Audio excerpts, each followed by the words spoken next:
Bismillahirrahmanirrahim. Assalamualaikum warahmatullahi wabarakatuh. Okey, anda sekarang sedang menonton Lensa Digital, sebuah program live yang membicarakan berkenaan dengan dunia ICT. Dan pada hari ini kita tampilkan satu topik yang begitu menarik, yakni Digital Twin. Bersama-sama dengan kita pada hari ini yang berbahagia Profesor Datuk Dr. Muhammad Reza Wahidin. Beliau merupakan profesor daripada Pusat Tamhidi USIM dan juga merupakan Chair Information Technology and Computer Science Disiplin Academy of Science Malaysia. Assalamualaikum warahmatullahi wabarakatuh. Prof, apa khabar? Waalaikumsalam warahmatullahi wabarakatuh. Alhamdulillah. Okey, yang pertamanya kita ingin mengucapkan terima kasih atas kesudian yang berbahagia Prof Datuk untuk berkongsi pada hari ini, melapangkan masa untuk memberikan sentuhan ilmu yang beliau ada untuk sama-sama kita timba dan melihat landscape digital pada hari ini dengan pengembangan yang begitu pantas dan berkenaan dengan satu topik yang bernama Digital Twin ini. Barangkali dalam kalangan masyarakat ataupun orang kata kita sekarang lah, mungkin ada yang pernah dengar ataupun mungkin tidak pernah mendengar perkataan digital twin itu. Ada juga yang mungkin berfikir, adakah itu kembar kita ke dekat dunia digital? Merungkai persoalan ini, kita akan berbicara pada kali ini dalam Lensa Digital. Apa pun sebelum itu, mari sama-sama kita tonton dahulu video yang disediakan.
Itu dia sorotan video sebentar tadi. Kita dapat lihat digital twin adalah salah satu perkara yang sangat besar dalam industri, revolusi industri perindustrian.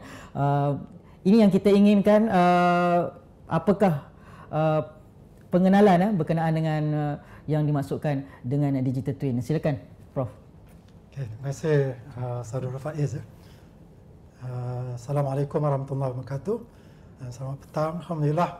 Pada kali ini kita akan membincangkan satu topik yang saya kira taklah begitu baru sangat, tetapi mungkin sesuatu yang didengari dari semasa ke semasa, tapi masih lagi tak register dalam minda. Ada dengar-dengar lah kan? Ada dengar-dengar. Jadi seperti kita tengok video perkenalan tadi, kita lihat dianya merupakan satu yang memang seperti konsep kembar. Alright. Ya, cumanya kembar ni tidak secara fizikal, lebih kepada virtual ataupun dalam bentuk digital. Dalam bentuk digital, alright. Dunia cyber. Dunia cyber. Katakan kita ada satu produk, Okey. satu pen ke, Okey. dan gambar pen itu memang berbentuk Jadi dia betul-betul macam kopi kepada benda yang tapi ada dalam dunia dalam digital. cyber ataupun digital. Cyber, alright. Itu secara mudah lah. Jadi dia bukan saja dari segi objek fizikal, Okey. proses pun boleh digitize dan menjadikan Oh, kembar. proses tu sendiri digitizekan Betul, dan menjadi sama, kembar. betul. Okey, satu konsep yang begitu menarik saya kira. Mungkin ada tayangan slide sementara Prof berkongsi berkenaan dengan apakah itu digital twin ini. Ya, kalau kita tengok slide seterusnya, kita akan lihat di sini motivasi. Alright.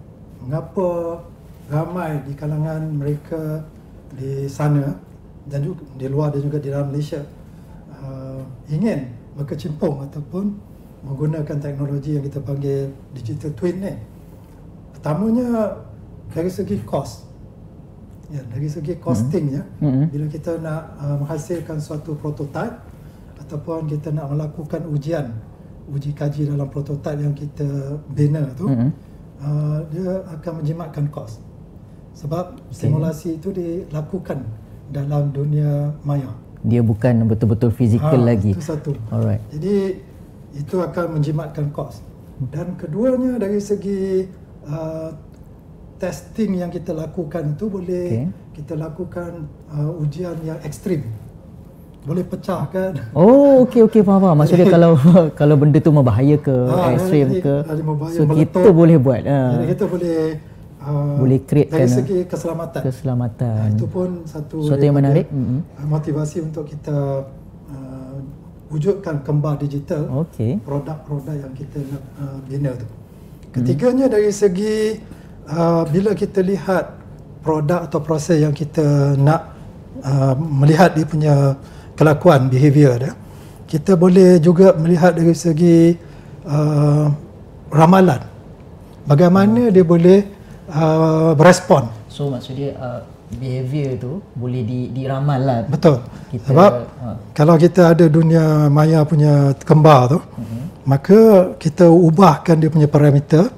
Jadi di situ kita lihat macam mana produk atau proses tu akan berubah mengikut. Jadi kita adjust sikit lah. Betul. Kita apa yang akan jadi. Ya. Alright. Itu dah nombor 3. Nombor 4-nya pula ialah kita boleh monitor.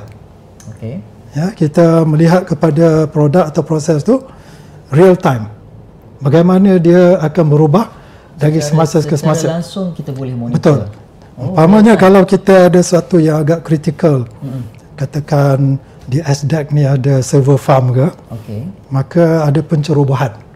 Alright. Maka kembar digital server farm tu dapat alert kita, memberi kita maklumat bahawa ada hacker masuk real time. Ya, jadi di situ pun satu lagi kelebihan apabila kita wujudkan kembar digital ni. Dan semua ni kita nombor 5-nya yang untuk kita masuk dalam berkecimpung dalam teknologi ni ialah kita boleh buat keputusan, decision daripada mungkin data yang ada ataupun yang kita monitor tu. Betul, monitor ataupun kita predict. Dan semua tu membantu kita buat keputusan. Dalam buat decision. Ya, inilah yang kita katakan penyelesaiannya ialah menggunakan teknologi digital twin. Okey, menarik. Seterusnya, kalau maksud di sini digital twins ni dia memang asalnya dah ada yang fizikal, kemudian didigitalkan. Okey, mungkin kita boleh tengok seterusnya, slide seterusnya, bagaimana dengan lebih mendalam lagi berkenaan dengan macam tadi kita dah faham motivasi dia tu sangat menarik, sangat-sangat berkepentingan, terutamanya dalam segala operasi-operasi yang melibatkan kepelbagaian jenis lah. Ada yang bahaya, ada yang orang kata menjimatkan kos. Okey, teruskan.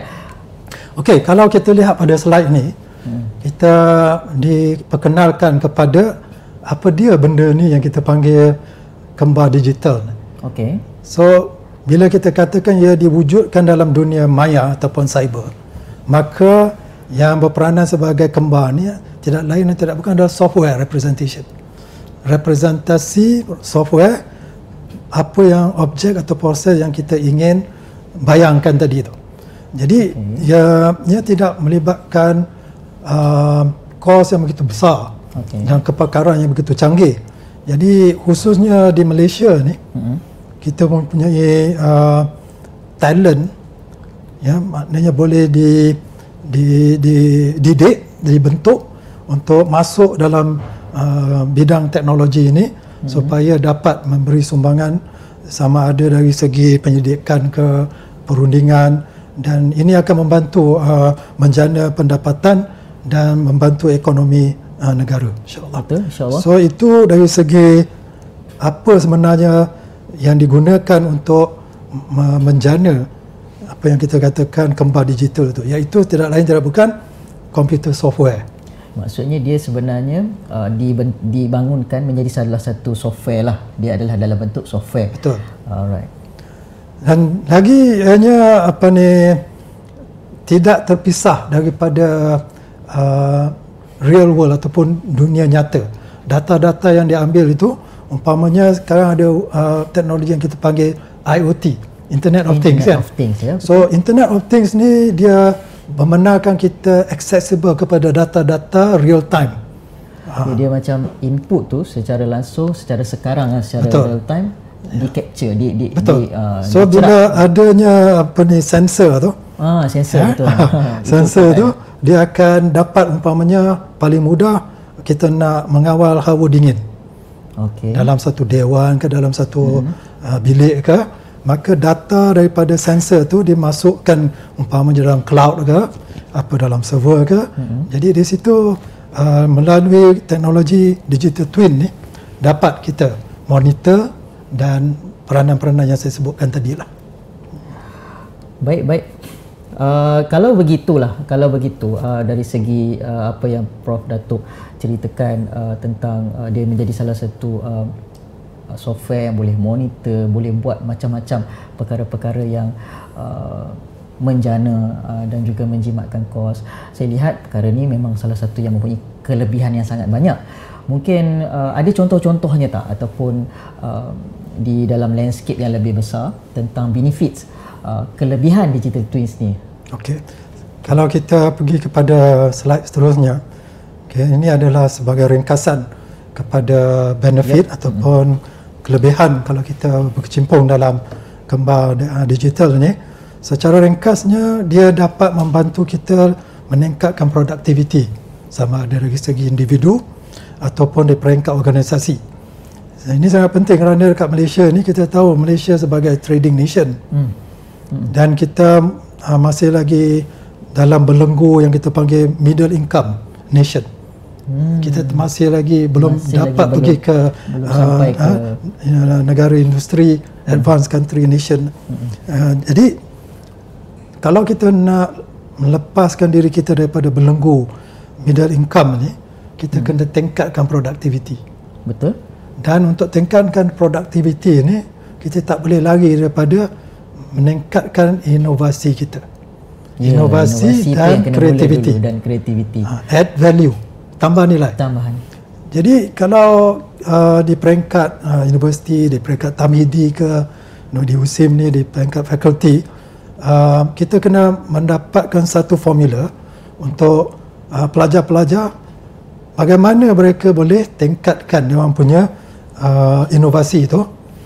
So ini merupakan satu daripada metod ataupun pendekatan kembar digital ni, sebab saya sebutkan tadi dia menggunakan software, komputer software, dan boleh dikatakan tidaklah tinggi kosnya, dan dia punya bakat ni boleh digilap untuk kita berkecimpung dalam teknologi ini. Sebenarnya pendekatan yang boleh dibuat macam terutama dalam universiti contohnya kan, kita nak kembangkan potensi tu, bakat pelajar tu.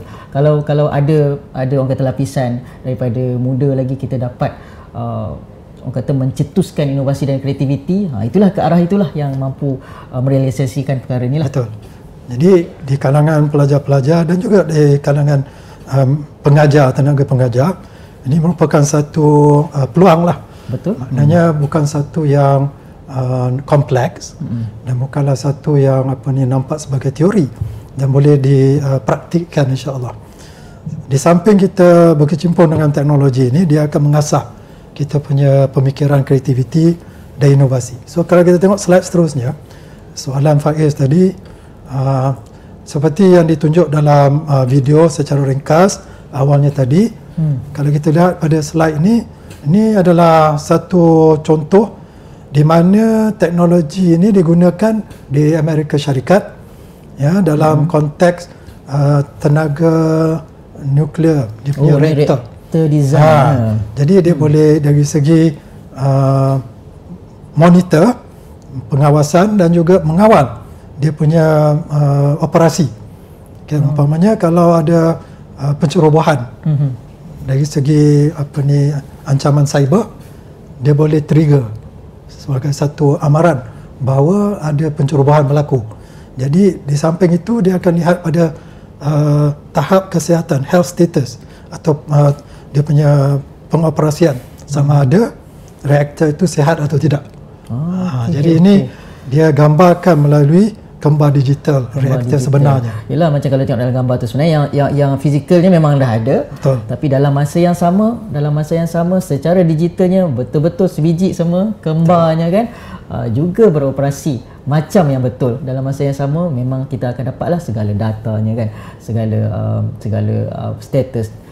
Itu yang Jadi saya nak tambah sikit di sini. Ya, sila. Sebab mungkin ada pelajar saya daripada Tamidi sekarang ni. Saya baru habis mengajar mereka tentang topik thermodynamics. Okey. Jadi kalau kita tengok thermodynamics ni, first law of thermodynamics, zeroth law of thermodynamics, dia akan digunakan dalam konsep reaktor ni. Bagaimana kita nak melihat kelakuan, the behavior of this reactor in response to certain kind of changes. So dalam itu kita akan lihat dari segi suhu dia juga, temperature. Yalah so kan. Dia melibatkan thermodynamics. Melibatkan perubahan suhu. Betul. Kan. Okey. So kalau lihat pada slide seterusnya, contoh seterusnya ialah dari segi smart building. Ini orang selalu katakan. Smart building. Smart building dia akan menggunakan seperti kita kata tadi IoT. Internet of Things. Dia akan melihat dia punya sensor pada tempat-tempat yang strategik untuk melihat pembaziran tenaga dari segi mengawal hawa dingin, dia punya lampu, dan dari segi pergerakan mana yang kita boleh ada crowd control dan sebagainya. Maksudnya kalau dari segi kontrol pun kita boleh buatlah kan. Betul. Daripada jauh kan, macam kita nak buka. Dia kontrol, dia boleh juga predict. Predict. Jadi kalau ada kecemasan, mana kita nak lari. Berkumpul di mana. Dia dah tahu dah. Jadi ini memang di Malaysia lah. Adakah dia dah meluas perkara ni? Okey, kalau kita tengok dalam apa nama kita katakan sebagai berita terdahulu, Mac 2020. Okey, 2020. Dikatakan di Malaysia nak digunakan digital twin untuk plan Borneo Highway. Nak buat dekat highway tu. Dia nak guna digital twin. Macam mana tu? Macam mana? Jadi dia akan wujudkan dia punya kembar. Okey. Dari segi bagaimana highway itu akan dia punya reka bentuk. Okey. Dari segi penjimatan kos. Okey. Apakah dia parameter-parameter yang boleh mengambil kira bencana alam. Dia tengok juga faktor-faktor bencana kan. Itu maknanya dari apa yang saya baca sendiri, konsep digital twin di Malaysia ni secara yang saya baca tu ialah Mac 2020 lagi dah ada konsep. Maksudnya dah 2020 dah ada konsep tu. Sama ada dilaksanakan, saya tak tahu. Wallahu alam. Mungkin proses tu ada. Proses tu memang telah diadakan. Apa yang kita harapkan di negara kita tu, benda ni mesti kena buat. Betul. Sebab banyak kelebihan dia yang Prof ceritakan tadi. Macam kita tengok dekat sini kan smart building lah kan. Itu pun salah satu part part saja. Betul. Banyak lagi benda-benda lain kan. So kalau kita tengok slide seterusnya, satu lagi contoh yang apa nama ni disebutkan lagi semasa ialah smart farming. Smart farming. Okay. Maknanya kita dalam sektor pertanian ya, dan meletakkan sensor-sensor di tempat-tempat strategik untuk melihat sama ada apa yang kita tanam tu, tanaman tu akan membuahkan hasil yang seperti yang kita jangka, dan jikalau ada bencana alam, apakah langkah-langkah yang perlu kita ambil bila kita buat ramalan. Dan juga ketika ada real time hujan seperti sekarang sedang hujan, dia akan tahu dekat mana pisang tu ke. Kalau ada binatang buas nak makan tanaman kita, jadi sensor tu akan trigger alam kita. Dia akan mencerap dan terus bagi tahu kita kan. Ini saya tengok kalau di slide ni di negara mungkin salah sebuah negara lah, dia boleh pakai dekat pelbagai jenis ladang lah ya, ladang kecil ke ladang besar ke, semua boleh lah ya. Okey, baik. Saya nak bertanya juga bila Prof menceritakan berkenaan dengan boleh pakai untuk macam contoh-contoh tadilah kita tengok boleh pakai untuk ladang, boleh pakai untuk macam smart building kan, dan di Malaysia macam yang laporan yang kita baca yang Prof maklumkan tahun 2020 lagi dah ada berkaitan dengan highway kan. Jadi apa sebenarnya digital twin ni, dia adakah benda yang teknologi sekarang ni mungkin dah ada macam simulasi dan sebagainya. Ada biasa tak benda-benda macam tu? Macam machine learning dan sebagainya kan? Mungkin Prof boleh jelaskan lagi tentang perkara ni. Dia barangkali ada lain sikit ke ataupun memang sama? Okey. Silakan. Kalau kita pergi kepada slide seterusnya, di sini kita ada buat sedikit perbandingan lah. Okey. Dengan kembar digital ni dengan teknologi yang sedia ada. Sedia ada ni maknanya yang dah ada beberapa lama, sekian lama sebelum digital twin diperkenalkan. Jadi umpamanya Cik Fahir sebutkan tadi simulasi. Macam saya fikir tadi simulasi macam dah ada kan, tapi apa bezanya dengan di sini mungkin ada ada gambarannya. Okey, simulasi dia, kalau simulasi yang kita katakan taklah secanggih macam simulasi kapal terbang. Kalau simulasi kapal terbang tu macam digital twin juga sebenarnya. Jadi pilot yang dilatih tu, dia masuk cockpit dan simulator tu, dia macam digital twin sebenarnya. Tetapi simulasi yang lazimnya, yang normal, yang ada di mana dibuat software, lazimnya dia tidak sama, dia tidak setara dengan kembar digital sebab dia tak ada umpamanya real time punya twinning. Dia tak link dari segi data yang real. Dia simulate, kita boleh tukar parameter, tapi kita tak boleh tengok apa yang berlaku real time. Itu satu. Kalau kita pergi ke optimization, maknanya untuk mengoptimisasikan kita punya prototype produk tu, di situ pun ada kekurangan-kekurangan. Teknologi yang sedia ada ni tak dapat dibandingkan dengan digital twin tu. Jadi ada beberapa lagi lah, maknanya di situ kita tengok machine learning, agent based modeling, ada dia punya kekurangan-kekurangan, dan daripada situ kita pergi seterusnya, slide seterusnya, kita akan lihat dia punya komponen. Ini komponen-komponen. Apakah dia komponen bagi digital twin ini yang menyebabkan dia ditakrifkan sebagai digital twin itu, dan dia membezakan dengan teknologi-teknologi yang sebelum ini yang masih ada tapi dibezakan daripada digital twin itu sendiri. So kita lihat pada slide ini, kita lihat ada, kita panggil physical asset, digital asset, IoT, machine learning, security. Jadi komponen ini bila kita gabungkan semua sekali ini, dapatlah dia membuat apa yang kita katakan sebagai ramalan dan real time. Jadi dia semua yang disenaraikan ni semua kena ada. Ya, kalau kita lihat kepada idealnya, kompleksiti produk ataupun prototype yang kita nak bina tu, dia akan lazimnya mempunyai semua ni. Tetapi kalau ianya tak kompleks, dan kita boleh kurangkan lah mana-mana ni. Apa pun yang paling penting, dia mesti ada macam yang fizikal dan juga yang digital, maya, yang maya punya. Okey, baik. Okey, kepada para penonton sekalian, jika anda mempunyai sebarang persoalan, boleh terus komen di ruangan Facebook dalam live kita pada hari ini, dan boleh terus kongsikan juga link di USIM TV, paparan kita secara langsung. Lensa Digital membincangkan berkenaan dengan dunia teknologi, dan hari ini kita bersama-sama dengan Profesor Datuk Dr. Muhammad Reza Wahidin. Kita berbicara berkenaan dengan digital twins. Okey, Prof Datuk, saya ada terfikirlah macam bila ada twin ni kan secara digital, benda ni saya terfikir macam, bolehkah kita twinkan benda tu, twinkan orang ke ataupun robot ke kan, dan bagaimana sebenarnya benda ni kalau dah makin berkembang, adakah twin tu mungkin lebih pandai daripada yang ori contohnya kan. Mungkin kalau kita twinkan satu benda tu, mungkin tiba-tiba dia lagi pandai daripada, saya tak pastilah apa istilahnya, mungkin AI ke apa kan, dia lagi pandai ke untuk ni, walaupun dia digunakan untuk tujuan-tujuan lain juga, tapi macam mana tu?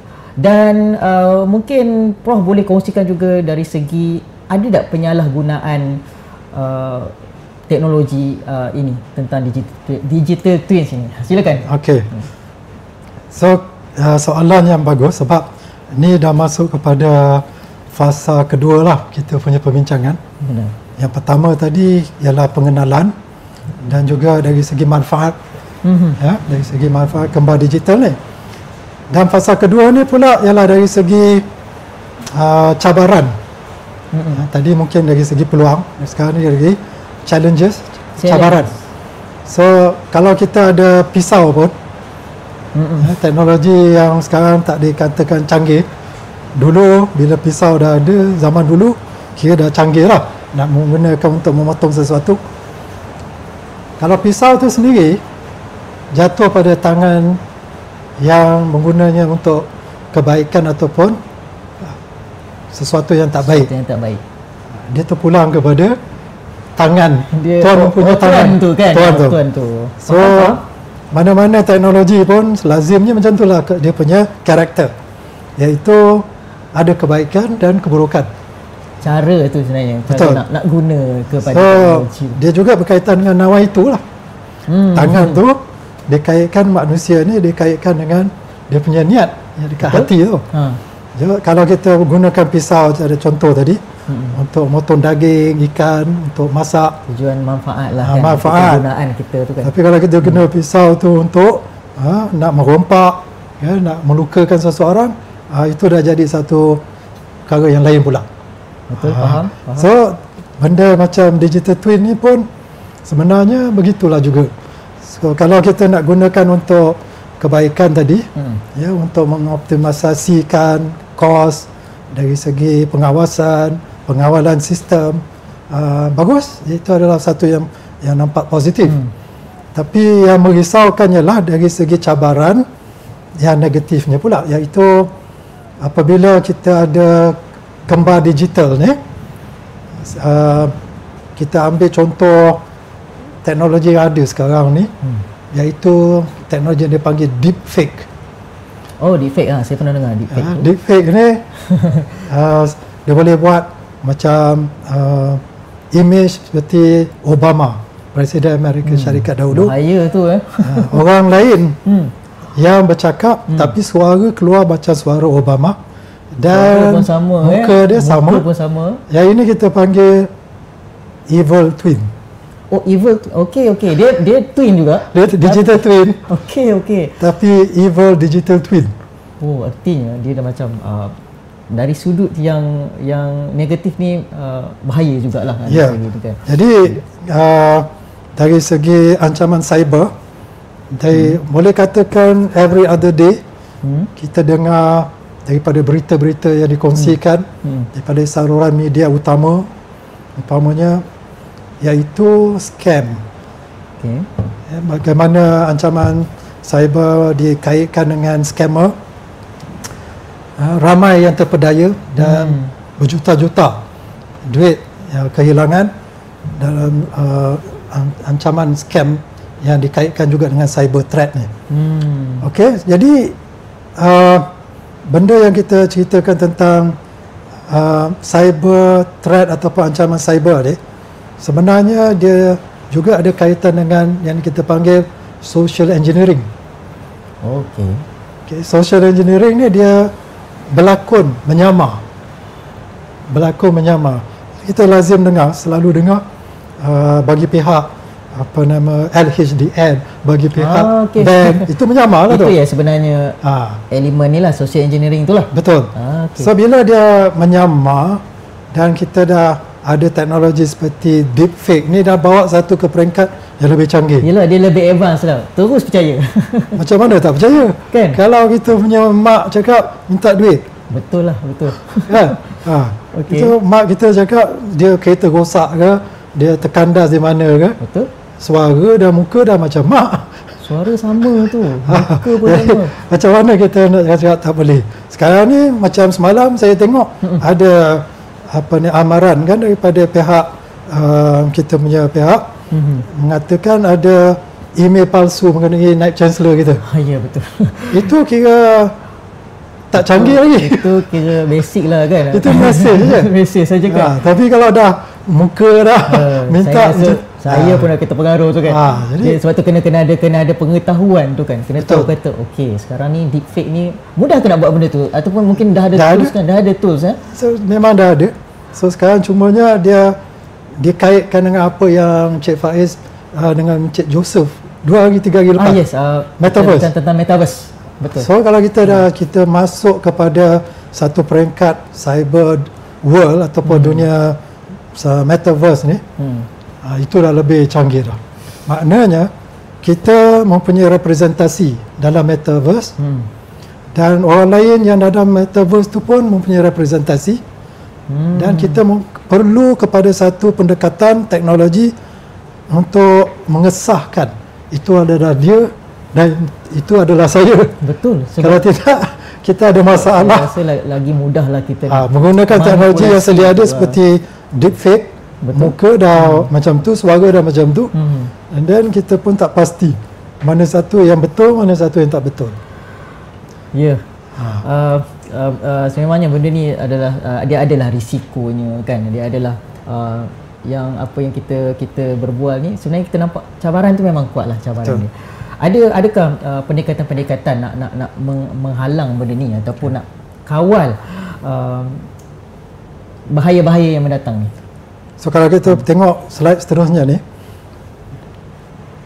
dia akan tulis di situ kan, evil twins and digital elves. Digital elves. Okay. Kita baru cerita sikit tentang evil twins tadi. So digital elf ni pun lebih kurang sama je. Okay. So media sosial yang kita ada sekarang ni, kita menikmati sosial lah, Facebook dan sebagainya ni, dia kita panggil sebagai flat social media. Maknanya dia belum imersif lagi. Perkataan yang dia guna imersif. Bila kita masuk pada metaverse. Jadi bila dah masuk pada metaverse ni, dia dah masuk satu peringkat lebih canggih yang dia imersif. Maknanya kita semua dah masuk dalam dunia tu, seolah-olah kita seolah-olah masuk dalam dunia tu. Dengan augmented reality ni, dengan virtual kita reality, dapat rasa lah. Sebelum ni kita just text je kan. Betul, dengan AI dia lagi. Ya, betul. So di situ kalau kita lihat YouTube model ataupun business model yang digunakan oleh YouTube sekarang, dia memberikan perkhidmatan yang percuma. Perkhidmatan percuma kepada pengguna. Kita tonton pun percuma, tapi ada dia punya kekurangan, iaitu dalam berapa minit dia mungkin ada advertisement. Betul. Jadi itu ada sebabnya. Sebab kita tak subscribe umpamanya kepada YouTube. Katakan kita tak subscribe. Jadi business model yang dia pakai ialah untuk kita dapat perkhidmatan yang percuma, tapi ada masanya dia akan keluarkan dia punya iklan. So seperti itulah harganya lah yang kena tengok iklan. Maknanya business model dia ialah okay, you are not going to subscribe, but then again you have to watch at least a certain time of this advertisement. Sebab tu dia tetap buat untung walaupun kita tak betul. bayar kan. So itu dia punya business model. Jadi dia punya consequence, natijah daripada business model ni ialah ianya jatuh kepada syarikat gergasi, the big corporation. Katakan berjayanya metaverse ni nanti, ianya dipelopori dan akan dikembangkan oleh syarikat gergasi seperti yang kita kenal. Kita ada Meta, kita nanti ada Google ke, ada Microsoft, dan syarikat besar gergasi ni nanti akan memperkenalkan gadget, umpamanya kacamata mata.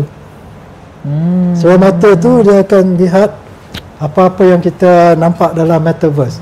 Okey. Macam umpama contoh augmented reality, kita akan superimpose dunia nyata dengan dunia cyber. Seolah-olah ada benda di atas yang nyata. Apa yang kita nampak. Apa yang kita nampak tu.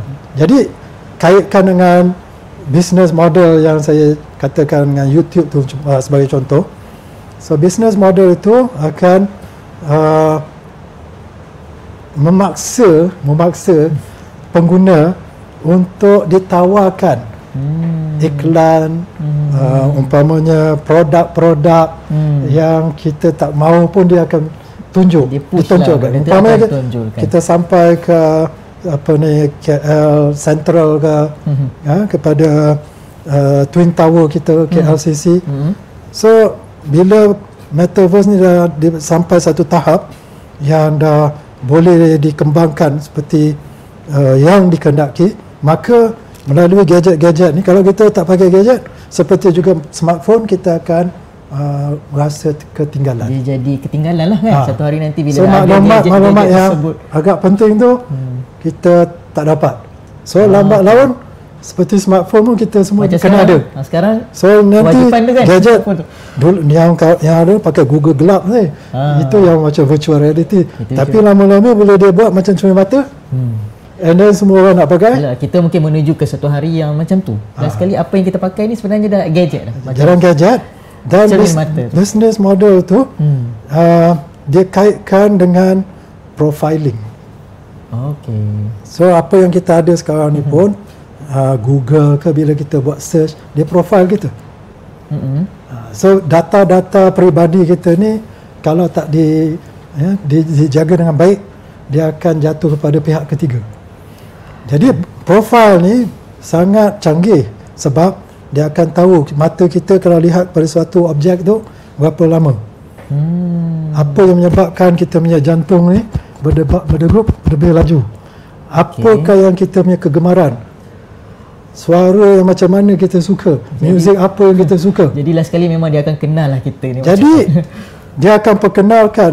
Kali ini dia tak perkenalkan evil digital twin, tapi dia akan perkenalkan dalam slide ini dia panggil digital elf. Digital elf tu apa pula, Prof? Sebab pertama kali juga saya dengar ni.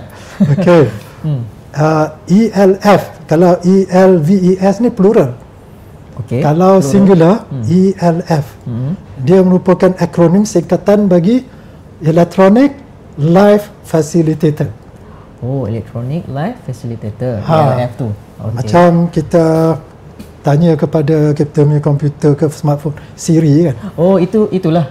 Dia punya ni. Okay, jadi bila dia jadi canggih, bila kita pakai umpamanya cermin mata yang dah ada nanti metaverse, dia keluar macam elf. Ada elf lah nanti kan. Benda macam ikon kecil fairy. Yes. Dia akan membisikkan, datanglah ke sini. Kedai ni memang datang ke kedai ni sebab dia memberi promosi yang bagus, diskaun, kopi dia sedap. Ya.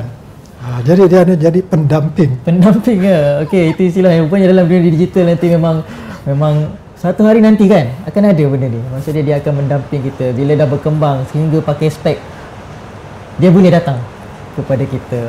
Oh, rupa-rupanya perkara ni bukanlah perkara yang mungkin sebelum ni kita hanya membayang-bayangkan saja. Tapi sekarang ni kita menuju ke situ. Menuju kepada realitinya perkara ini. Dan Saudara Faiz, Ya. oleh kerana kita di USIM ni, ini merupakan satu peluang untuk profesor pensyarah kita di FPQS umpamanya, di FKP. Bila kita sebut digital elf ni, dia bahasa istilah Melayu dia pendamping. Pendamping. Kan? Dan bagi ustaz asatizah ni semua, dia orang kena lihat benda ni dalam konteks qarin. Oh, okey. Kita dalam Islam memang ada istilah qarin, pendamping kita lah kan. Betul. Okey. Jadi bila dah masuk metaverse ni, sebagai Universiti Sains Islam Malaysia, ya, kita kena ada tenaga pengajar yang membuat kajian, menyediakan bagaimana kita lihat istilah pendamping dengan qarin ini dalam konteks metaverse ni. Ini adalah satu perkara yang penting lah. Saya rasa ni satu idea yang sangat bagus ni. Ya. Kan, mungkin barangkali tak terfikir lagi oleh asatizah ke kan. Para penonton mungkin yang sedang menonton boleh ambil ini sebagai salah satu yang mencetuskan sesuatu yang perlu kita lakukan. Sebab ini kalau orang lain buat kan, orang lain yang buat ataupun kita sebagai orang Islam ada tanggungjawab tu.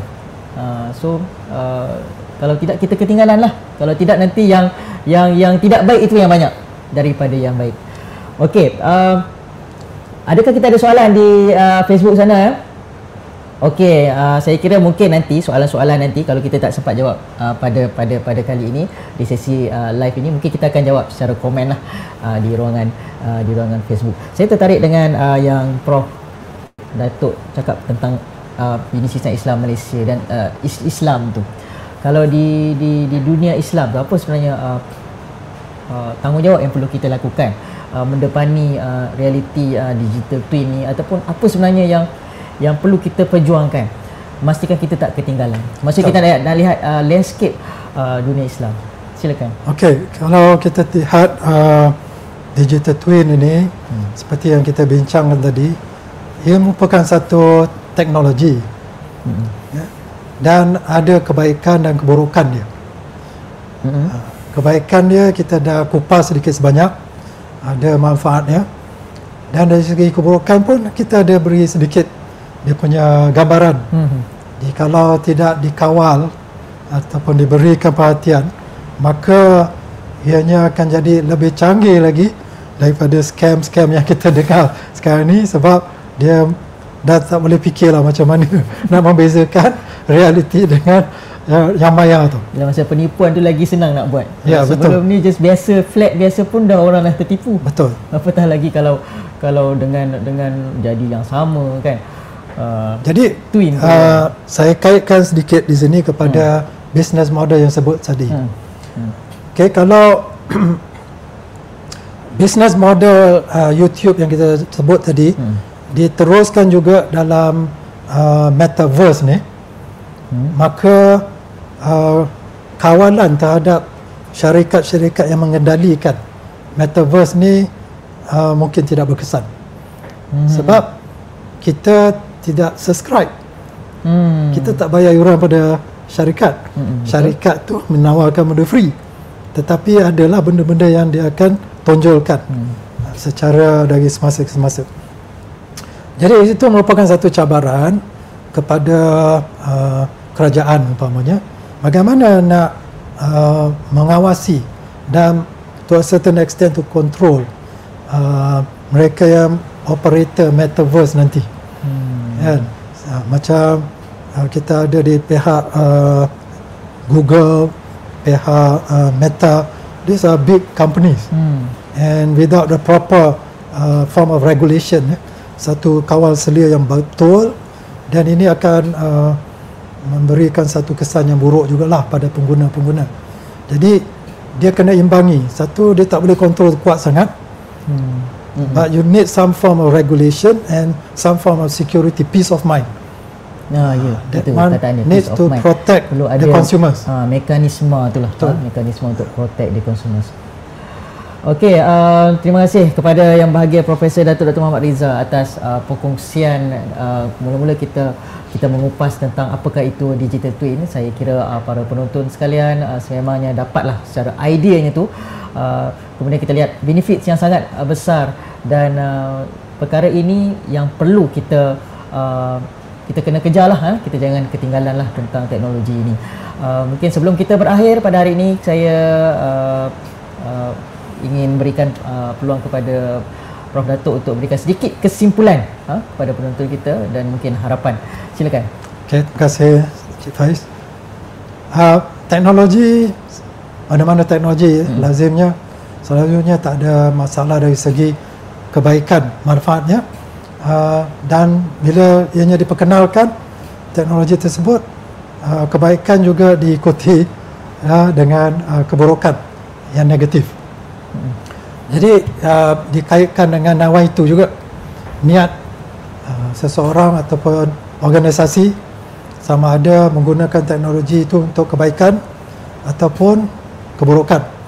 Jadi yang lebih kita khawatiri ialah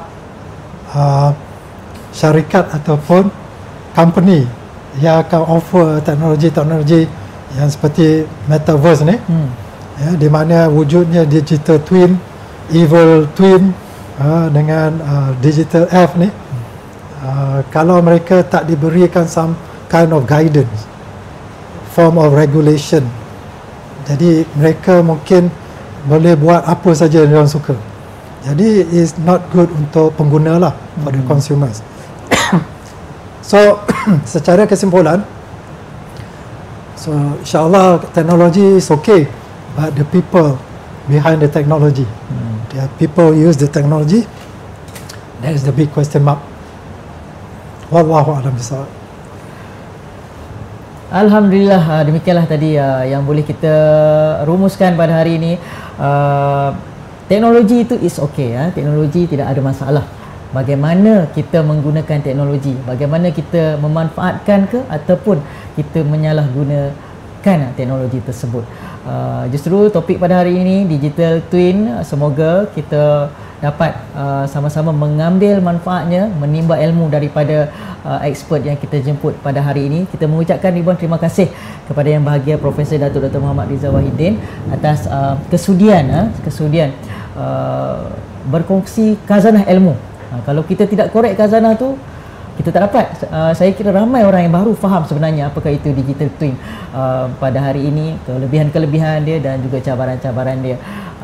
Hadamkan pengetahuan ini, sebar-sebarkan. Semoga kita semua mampu untuk menyumbang kembali kepada ummah di seluruh dunia. Baiklah, di situ saja untuk hari ini Lensa Digital. Semoga kita dapat bertemu lagi di dalam ruang dan masa yang akan datang. Sekian, Assalamualaikum warahmatullahi wabarakatuh.